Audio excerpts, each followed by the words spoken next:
Assalamualaikum warahmatullahi wabarakatuh. Kembali lagi bersama saya Ferry di channel Bapak Kefatir Nurseri. Hari ini saya mau update lagi. Ini adalah pembuahan kedua dari anggur Dickson. Sekarang adalah 60 HSP atau 60 hari setelah pruning. Bisa teman-teman lihat ya, sekarang berinya sudah mulai besar-besar ya.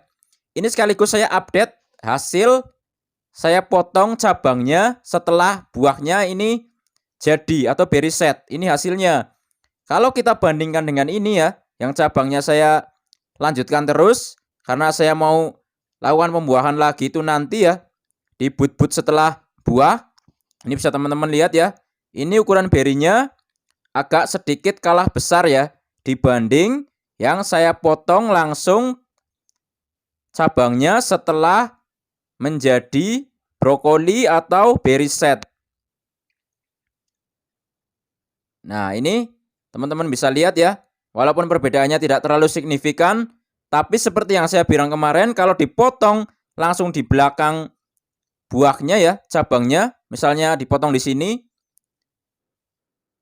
yang maksudnya perbedaannya dengan yang dilanjut ya, ini nanti akan berbeda memang, karena memang kalau cabang yang kita biarkan panjang ya setelah buah dan dibatasi nanti setelah 15 daun, ini tentu saja nutrisinya kan ini menuju ke, maksudnya terbagi-bagi dulu ke percabangan dan daunnya teman-teman. Sedangkan kalau yang dipotong langsung cabangnya ya setelah buah ya, itu akan terfokus pada buah itu langsung. Seperti ini ya contohnya. Seperti yang saya jelaskan kemarin, hari ini saya update biar teman-teman paham maksud saya ya.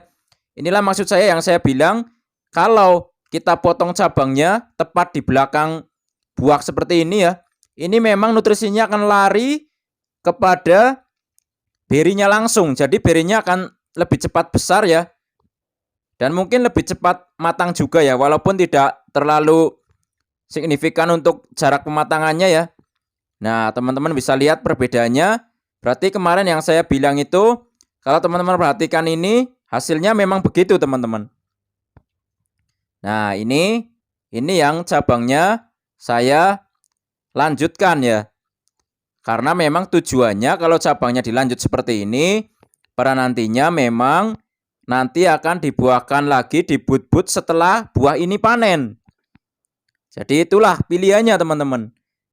Dan bagus yang mana? Semuanya bagus. Jadi tergantung tujuan dari teman-teman di rumah. Dan sekarang juga sudah dilakukan penjarangan, bisa teman-teman lihat ya. Inilah fungsi penjarangan. Jadi buahnya sudah jarang dan juga sirkulasi udaranya ini bagus teman-teman. Ini teman-teman lihat yang nggak dijarang ini. Ini saya sengaja nih, ada ninil nggak saya jarangi, teman-teman bisa lihat ya. Sudah ada yang besar dan masih ada yang kecil. Karena memang kalau kita eliminasi, yang kecil-kecil ini sebenarnya nanti bisa, malahan berinya ini bisa rata besarnya. Nanti pematangannya juga bisa bareng, kemudian sirkulasi udaranya juga bisa lebih bagus ya. Nah, inilah pentingnya melakukan penjarangan beri teman-teman.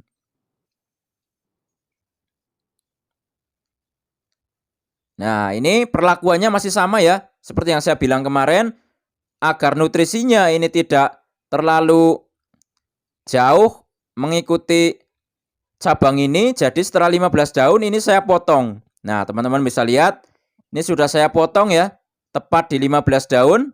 Kelihatan ya teman-teman ya. Begitupun sama yang sebelah sana juga iya, yang sebelah tengah pun iya. Nah, jadi nantinya ini nutrisinya akan tidak terlalu terbagi-bagi terlalu panjang, karena anggur itu kan dominasi apikel. Jadi nutrisinya ini letaknya ada di ujung-ujung. Setelah dibatasi atau di Excel break ya. Nah, seperti ini nih.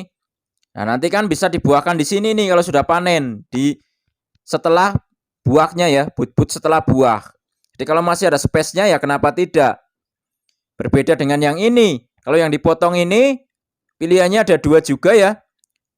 Kalau memang ini butnya pecah nanti bawa buah bisa dibuang, atau bisa dilanjut untuk percabangan baru, atau bisa dibuang terus kalau pupusnya ini trubus ya. Jadi nanti bisa terfokus di buah ini terus. Tapi nantinya hanya bisa dibuahkan di sini saja.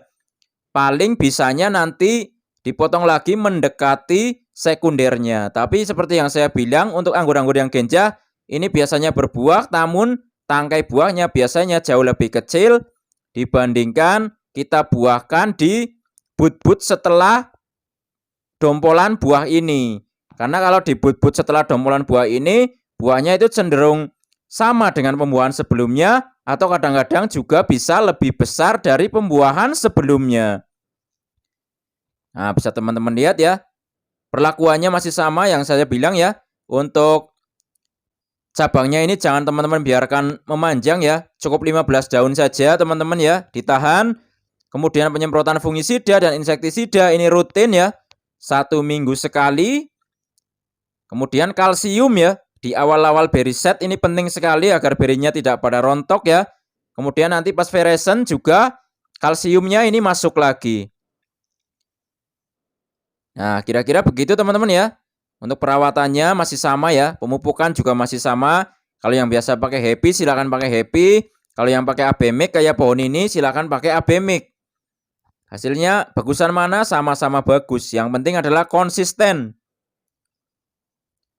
Bisa teman-teman lihat ya, berinya terlihat jarang, namun memang nantinya setelah ini agak besar sedikit, ini juga sudah nanti berdempetan lagi teman-teman.